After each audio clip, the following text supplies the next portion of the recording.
Damodra devotional ఛానల్కు స్వాగతం. మాఘపురాణం 25వ రోజు. కళింగ కిరాతుడు మిత్రుల కథ. గృత్తుమద మహర్షి జన్హుమునితో మరలా ఇట్లనెను. ఓయి, మాఘమాస వ్రతమహిమ తెలుపు మరి ఒక కథను చెప్పెదను, శ్రద్ధగా వినుము. ఎట్టి పాపాత్ముడైనను మాఘమాస వ్రతం ఆచరించి పాప విముక్తుడు అగునని ఈ కథ తెలుపును, వినుము.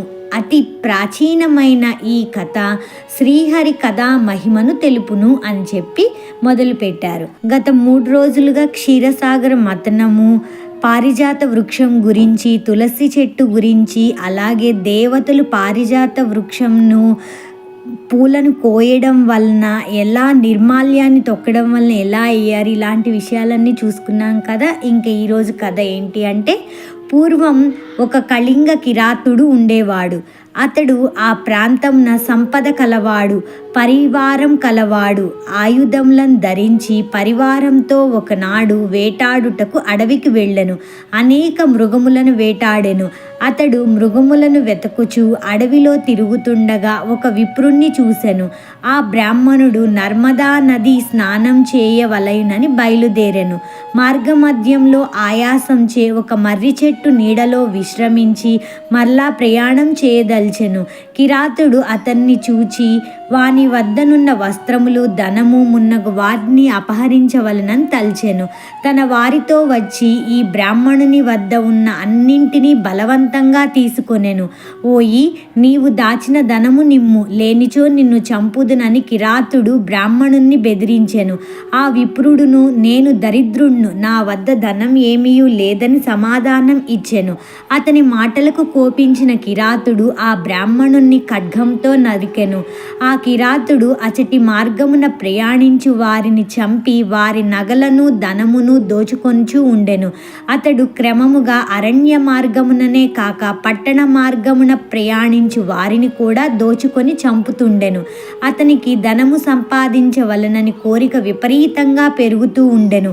ఇట్టి కిరాతునకు బంగారు నగలను చేయువాడొకడు మిత్రునిగా ఉండెను.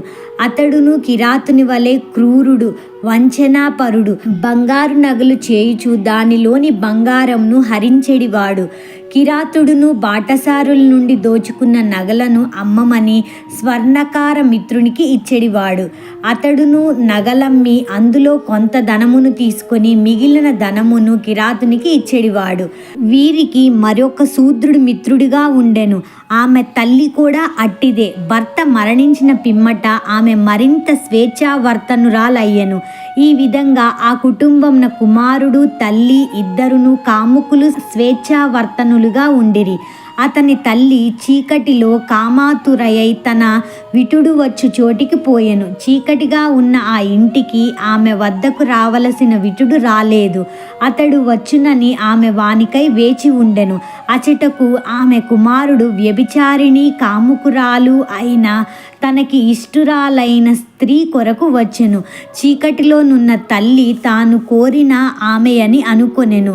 వాని తల్లియు ఆ చీకటిలో వచ్చినది తాననుకున్న విటుడే అని అనుకున్నది. ఈ విధంగా తల్లియు కుమారుణ్ణు ఆ చీకటిలో ఒకరినొకరు ఎరుగక తమకు కావలసిన వారే అనుకొరిరి. ఫలితంగా వారిద్దరును ఆ చీకటిలో కలిసిరి. సమాగమమైన తరువాత వారిద్దరును ఒకరిని ఒకరు గుర్తించిరి. వాని తల్లి విచారపడెను. కొంతకాలమునకు మరణించి నరకమునకు చేరి శిక్షలను అనుభవించుచుండెను. కుమారుడు మాత్రము నిర్భయంగా ఉండెను. పరస్త్రీ వ్యామోహంచే అతడు తన సంపదనంతయు పోగొట్టుకునెను. నిర్ధనుడై కిరాతుని చేరి వానికి స్నేహితుడయ్యెను. ఇప్పుడు పైన చెప్పుకున్న వాళ్ళందరూ ఎలాంటి వాళ్ళు? కిరాతుడు బ్రాహ్మణుని ధనమునకై చంపినవాడు.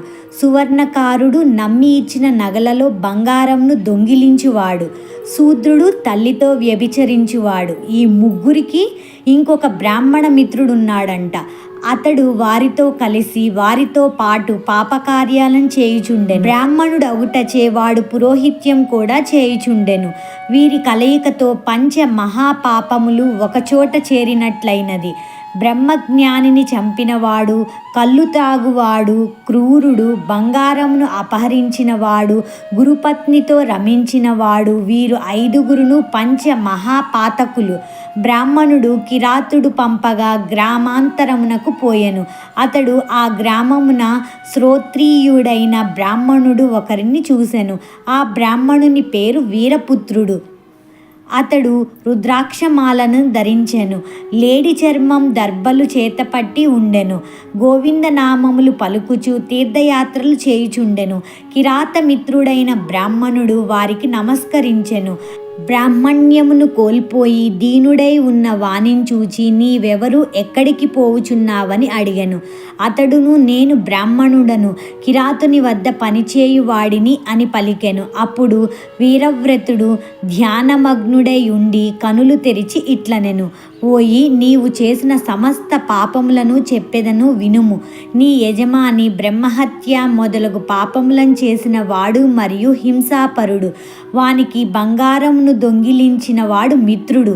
వారికొక శూద్రుడు మిత్రుడు, తల్లితో రమించినవాడు. ఇట్లు పంచ మహాపాపములను చేసిన వారితో తిరిగి నీ బ్రహ్మ తేజస్సును కోల్పోతివి. పాపాత్ములతో మాటలాడినను, వానిని చూచినను, తాకినను వాడును వారి వలె పాపాత్ముడగును. అటువంటి వారితో మాటలాడక తప్పనిసరి అయినను దర్భను చేతబట్టి మాటలాడవలెను. అట్లు చేసిన పాపమంటదు. నీ వట్టి పాపాత్ముల సాంగత్యముచే బ్రాహ్మణత్వమును పోగొట్టుకొని పాపివైతివి. ఇట్టి నీతో మాటలాడరాదు. బ్రహ్మహత్య చేసిన వాడు, మద్యపానం చేసిన వాడు, గురుతల్పగమనమును చేసిన వాడు, బంగారమును దొంగిలించిన వాడు, వీరితో స్నేహం చేసిన వాడు, వీరైదుగురు పాపులే. ఇట్టి వారికెంత దూరంగానున్న అంత మంచిది అని వీరపుత్రుడు నిస్సంకులునితో పలికి విన్నవించెను. నిస్సంకులుడును వీరపుత్రుని మాటలను విని భయపడెను. జ్ఞాని, నన్ను దయతో రక్షింపుము. నాకీ భయంకర పాపం నుంచి విముక్తి ఎట్లు కలుగును? సర్వ పాపహరణ క్షమమైన ప్రాయశ్చిత్తమును తెలుపమని వీరపుత్రుణ్ణి ప్రార్థించెను. వాని మాటలను విని దయాళువైన వీరపుత్రుడు మనువు మొదలైన వారు చెప్పిన ప్రకారం ప్రాయశ్చిత్తమును ఇట్లు చెప్పెదను. నిత్యము నీవు చేసిన పాపములను చెప్పుచు తీర్థయాత్రలను 12 సంవత్సరముల పాటు చేయుము. ప్రతి ఇంటను బిచ్చమెత్తుకొని ఆ భిక్షాన్నమును తినుచుండుము. ప్రతి మాఘమాసమున ప్రయాగ క్షేత్రమున ప్రాతకాల స్నానం చేసి మాధవుణ్ణి దర్శింపుము. ప్రయాగ స్మరణమునే ముక్తి కలుగును. స్నానం చేసినచో వచ్చు పుణ్యమును చెప్పజాలను. ఎంతటి పాపాత్ముడైనను మాఘమాసమున ప్రయాగలో స్నానం చేసినచో వాని పాపములు పోవును. కనుక 12 సంవత్సరములు పూర్తిగా గాని సంవత్సరం పాటు గాని ప్రయాగ మాఘ స్నానం ఆచరింపుము. గోవు తినగా మిగిలిన బియ్యమును వండుకొని తినుము. ఈ ప్రకారంగా 1 మాసం చేయుము అని అనెను. నిస్సంకులుడను అట్లే అని అంగీకరించెను. తన మిత్రులైన కిరాతాదులకు ప్రాయశ్చిత్తమును చెప్పుడని కోరెను. వీరవ్రతుడును వాని మాటలకు సంతోషించి, నీకు చెప్పిన ప్రాయశ్చిత్తమే వారికి నీ ఆచరింపతగినదని చెప్పెను. నిస్సంకులుడును వీరపుత్రునకు నమస్కరించి 12 సంవత్సరముల ప్రాయశ్చిత్తమును చేసుకొన్న తరువాత నాకు ధర్మమును ఉపదేశింప కోరుదునని అడిగెను. ఆ ధర్మం అప్పుడు చెప్పుదును పొమ్మని పలికెను. నిస్సంకులుడును కళింగ కిరాతుడు మిగిలిన వారి వద్దకు పోయి వీరవ్రతుడు చెప్పిన మాటలను వారికి చెప్పెను. వారును నిస్సంకులుని మాటలను విని భయమును పశ్చాత్తాపమును పొందిరి. వారు వేరువేరుగా తీర్థయాత్రలు చేయదలచి ప్రయాణమైరి. వీరవ్రతుడు చెప్పినట్లుగా భిక్షాన్న భోజనము మాఘస్నానము చేసి పాప విముక్తులైరి. నిస్సంకులుడు వ్రతమును పాటించుచు తీర్థయాత్రలు చేయుచు కాశీనగరమున చేరి కొంతకాలం ఉండి తరువాత ప్రయాగకు పోయి మాఘమాస వ్రతమును ఆచరించెను. అన్ని తీర్థముల స్నానము పాపనాశనము, అందులోనూ ప్రయాగ స్నానము ముఖ్యమైనది. నిస్సంకులుడును వీరవ్రతుడు చెప్పినట్లు 12 సంవత్సరములు ప్రాయశ్చిత్తం ఆచరించెను. అలా 12 సంవత్సరములు ప్రాయశ్చిత్తమును ఆచరించిన తరువాత వీరవ్రతుణ్ణి వెతుకుచు నైమిసారణ్యమునకు పోయి వీరవ్రతునకు నమస్కరించి ఇట్లు పలికెను. వీరవ్రతుడు తనకు నమస్కరించిన నిస్సంకులుణ్ణి లేవనెత్తెను. ప్రేమతో కుశలము అడిగెను. 2 గడియలు ఆలోచించి ఇట్లనెను, ఓయి నీ పాపమంతయు పోయినది. ప్రయాగ స్నానముచే దుష్ట సాంగత్య జనిత దోషం కూడా పోయినది. నీవిప్పుడు బ్రహ్మ తేజస్సుతో ఉన్నావు. మంత్రపూతమగు జలముతో 3 దినములు స్నానం చేయింతును. నిరాహారంగా నీవి 3 దినములు ఉండును. అప్పుడు నీవు మరింత పవిత్రుడు కాగలవు అనెను. నిస్సంకులునిచే మంత్రజలము నా స్నానం 3 దినములు చేయించెను. నిస్సంకులుడు వీరవ్రతుడు చెప్పినట్లు నిరాహారుడై ఉండెను. వీరవ్రతుడు నిస్సంకులునకు ఇట్లు ఉపదేశించెను, ఓయి నిరంతరము సంతోషంగా ఉండును. వేద మార్గమును అతిక్రమింపకము. శాస్త్రమును అనుసరించి కార్యములను ఆచరింపుము. వివాహం చేసుకొని గృహస్థ ధర్మం ఆచరింపుము. ప్రాణహింసను మానుము. సనాతన ధర్మమును పాటింపుము. సజ్జనులను సేవింపుము. సంధ్యావందనము మొదలగు నిత్య కర్మలను మానకము. ఇంద్రియ నిగ్రహమును కలిగి ఉండుము. హరుణ్ణి పూజింపుము. ఇతరుల అపరాధమును చెప్పకము. ఇతరుల వృద్ధిని చూచి విచారపడకము. పరస్త్రీలను తల్లివలే చూడుము. చదివిన వేదములను మరవకము. అతిథులను అవమానింపకుండా ఉండవలెను. పితృదినమున శ్రాద్ధమును పెట్టవలెను. చాడీలను చెప్పకూడదు. ఇతిహాస పురాణములను వేదాంగములను పరిశీలించుచు ఉండవలెను. సిగ్గును విడిచి హరినామమును కీర్తింపుము. పెద్దలు చెప్పిన త్రిపుండ ధారణము చేయుము. రుద్రాక్షమాలను ధరించి రుద్ర సూక్తముతో శివుణ్ణి అర్చింపుము. తులసీమాలను ధరించి తులసీ దళములతో లక్ష్మీనారాయణులను, బిల్వదళములతో శివుణ్ణి అర్చింపుము. హరిపాద తీర్థమును సేవింపుము. నివేదాన్నమును భుజింపుము. యతీశ్వరులను గౌరవింపుము. తల్లిదండ్రులను సేవింపుము. నియమముతో మంత్రానుష్ఠానం చేయుము. కామక్రోధాది శత్రువులను జయింపుము. మాఘ స్నానమును మరవకము. మనస్సును అదుపులో ఉంచుకొనుము. చిత్తశుద్ధితో వ్రతాధికమును ఆచరింపుము అని వీరవ్రతుడు నిస్సంకునకు ధర్మ ప్రశస్తిని ఆచరణా విధానంను చెప్పెను. నిస్సంకులుడు వీరవ్రతుని పాదములకు నమస్కరించెను. గురువు అనుమతిని పొంది మరలా కాశీనగరమునకు పోయెను. గృహస్థాశ్రమమును స్వీకరించి వీరవ్రతుడు చెప్పిన ధర్మములను పాటించెను. మాఘ స్నానమును ప్రతి సంవత్సరము చేయుచుండెను. అనేక భోగములను పుత్ర పౌత్రులను పొంది సుఖముగా ఉండెను. తరువాత మరణించి ముక్తిని పొందెను. చూడండి ఎన్ని మంచి పనులు మన కోసం బోధించారో.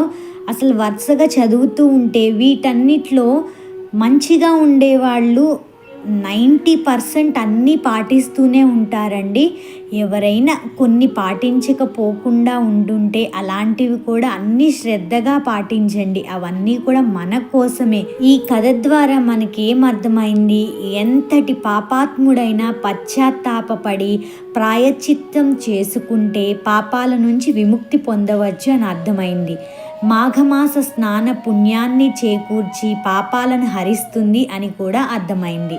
సజ్జన సాంగత్యం మంచి జీవితానికి దారితీస్తుంది. అదే సమయంలో దుష్ట సాంగత్యం చెడ్డవాళ్లతో సాంగత్యం మనల్ని చెడుదారిలో నడిపిస్తుంది. ధర్మ మార్గంలో నడవడమే సుఖశాంతులకు దారి. పాపం యొక్క పరిణామాలు భయంకరమైనవి కాబట్టి వాటి నుండి ప్రాయశ్చిత్తం ద్వారా బయటపడే మార్గాన్ని మనకి ఈ కథ చూపిస్తుంది అని చెప్పుకోవచ్చు. తిరిగి రేపు 26వ అధ్యాయంలో కలుద్దాం. సర్వం శ్రీకృష్ణార్పణమస్తు.